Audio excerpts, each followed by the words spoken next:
ఓం నమో భగవతే వాసుదేవాయ. ఈ పాసురంలో అంతరార్థాలు చాలా ఉన్నాయి.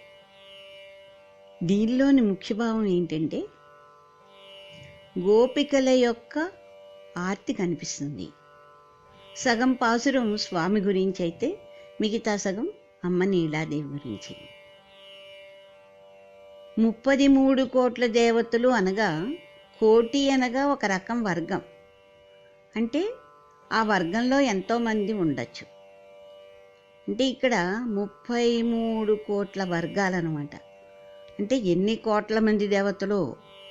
గోపికలు అంటున్నారు, స్వామి నువ్వు 33 కోట్ల దేవతల కష్టాలు తీరుస్తున్నావు. ఇలా స్వామి అని ప్రార్థించగానే అలా వెళ్ళిపోతావు రక్షించడానికి. మేం పిలిస్తే ఎందుకు రావట్లేదు? ఏమి వారు దేవతలనా పురుషులనా? వారిని రక్షిస్తున్నావు ఏమి? మేము మానవులమనా స్త్రీలమనా ఆలస్యం చేస్తున్నావు అని ఎంతో ఆర్తితో అడుగుతున్నారు స్వామిని. అసలు నీ స్వభావం ఏంటి? చక్కటి రుజు స్వభావం.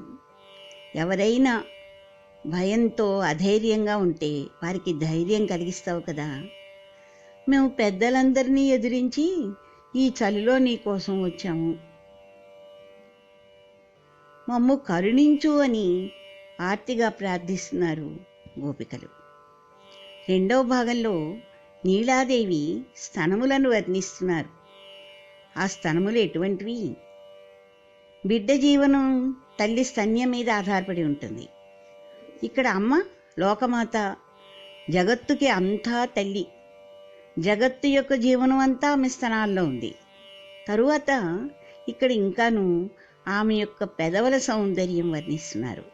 ఆ పెదవులు ఎలా ఉన్నాయంటే దొండపండులా ఎర్రగా ఉన్నాయట. ఆ పెదవులు దేనికి చిహ్నం అంటే అనురాగానికి, ప్రేమకి చిహ్నం.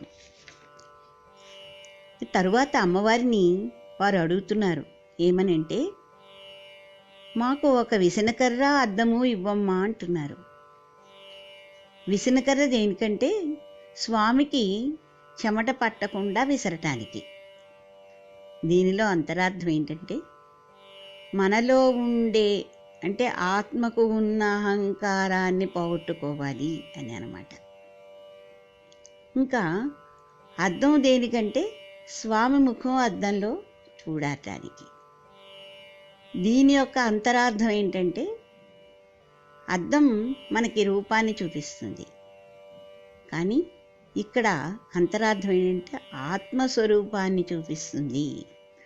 ఆత్మస్వరూపం అంటే ఇక్కడ ఓంకారం నమః. మనం ఏ స్తోత్రం చదువుతున్నా కూడా ఉదాహరణకి ఓం ప్రకృత్యై నమః, ఓం వికృత్యై నమః అని చదువుతాం. ఓం నమః చివర, ముందు చివర ఉంటాయి. ఇక్కడ ఓంకారం ఆత్మస్వరూపం. ఓకే. నమః అంటే ఇక్కడ మా అంటే నాది, నేను అని అర్థం. నా అంటే లేదు అనగా నాది అని లేదు, నేను లేదు, నాది కాదు, నేను కాదు అనేటటువంటి జ్ఞానం చూపిస్తుంది అన్నమాట. ఇక్కడ అర్థం అది. ఇంకా మూడో విషయం ఏంటంటే, అమ్మ మాకు స్వామితో స్నానం చేయాలని ఉంది అంటున్నారు. ఇక్కడ స్నానం అంటే ఏమిటి? మనం చేసే స్నానమా? కాదు. స్నానం అనగా పరిపూర్ణమైన భగవత్ అవగాహన, భగవత్ గుణాలు, నామాలు, భావం, వీటిలో మునిగిపోవడం అన్నమాట స్నానం అంటే. ఇక్కడ ఎంత అంతరార్థం ఉందో కదండి. ఇవి ఈ పాసురంలో ఉండేటువంటి అంతరార్థాలు. ఇప్పుడు పాసురం చదువుతున్నాను.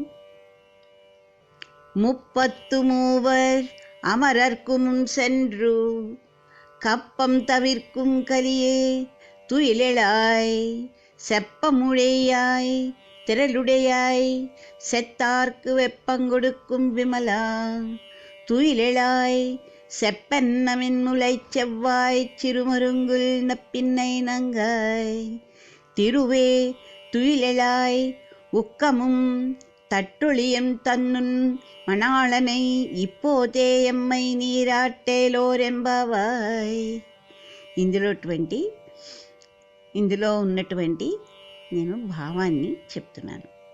33 కోట్ల దేవతలకు ఏ విధమైన సంకటములు వచ్చినను ముందుగానే అటకు పోయి వారిని రక్షించు సమర్థత గలవో స్వామి. నిద్ర లేచిరమ్ము. ఆశ్రితులను రక్షించుటకై వారి విరోధులను దునుమాడు బలాఢ్యుడా, ఆశ్రిత రక్షక, ఓ బలశాలి, శత్రువులకే అతి దుఃఖమునిచ్చే నిర్మలుడా, నిద్ర నుండి మేల్కొని స్వామి అని స్తుతిస్తూ మేల్కొల్పినను స్వామి మేల్కొనకుండట చూసి జగన్నాటక సూత్రధారి అయిన ఆ జగన్నాథుని మేల్కొలుపుమని నీలాదేవిని ప్రార్థిస్తున్నారు గోపికలు. బంగారు కలశముల వంటి సనద్వయమును, దొండపండు వంటి అధరములను, సన్నని నడుమును కలిగి అతిలోక సుందరముగా విరాజిల్లుతున్నవో నీలాదేవి, మాయమ్మ, నీవు శ్రీ మహాలక్ష్మీదేవికి సమానురాలు, కరుణించి నీవైనా మేల్కొనవమ్మా. నేను లేచి మీకేమి చేయవలెను అంటావేమో విను. మన స్వామి అయిన శ్రీకృష్ణునకు శరీరముపై చిరుచెమట పట్టినప్పుడు దాన్ని ఉపశమింపచేయగా వీవన కైంకర్యమును చేయుటకు ఒక దివ్యమైన వీవన అనగా విసనకర నిమ్ము. ప్రబోధ సమయాన స్వామి తిరుముఖమండలము చూచుకొనుటకు ఒక దివ్యమణి దర్పణము నిమ్ము. వీటన్నిటినీ మాకు అనుగ్రహించి స్వామిని మేల్కొలిపి మమ్ము అతనితో కూర్చి మంగళ స్నానము చేయింపుము తల్లి. నీ అనుగ్రహం ఉన్ననే కదా మా ఈ వ్రతం మంగళముగా పూర్తి కాగలదు అని ఆండాళ్ళ తల్లి నీలాదేవిని వేడుకుంటున్నారు ఈ పాసురంలో. కృష్ణం వందే జగద్గురుం.